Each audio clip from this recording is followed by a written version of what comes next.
আমি অনেক চেষ্টা করেছি তার কান্না থামানোর জন্য, কিন্তু মা কারোর কথাই শুনছেন না। ছোট মেয়ে ফাতেমার মুখে এমন কথা শোনার পর নবীজি আর দেরি করলেন না। তিনি ফাতেমাকে নিয়ে বাড়িতে আসলেন এবং খাদিজার কাছে গিয়ে বসলেন।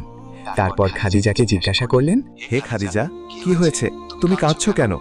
তখন খাদিজা রাদিয়াল্লাহু তাআলা আনহা কান্না ভরা চোখে বললেন, ইয়া রাসূলুল্লাহ, আমি কবরের কথা চিন্তা করে কাঁদছি।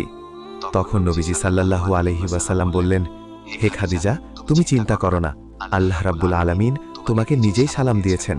সেই মহান আল্লাহ রাব্বুল আলামিন তোমার কবরের আযাব মাফ করে দিবেন।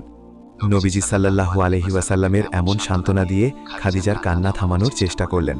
তারপরেও খাদিজার কান্না থামছেই না। তিনিও ছোট বাচ্চার মতো ফুপিয়ে ফুপিয়ে কাঁদছেন। হযরত খাদিজা রাদিয়াল্লাহু তাআলা আনহা বললেন, ইয়া রাসূলুল্লাহ, আপনার সঙ্গে আমি 25টি বছর সংসার করেছি, কোনোদিন কোনো জিনিসের জন্য আপনার কাছে জেদ করিনি।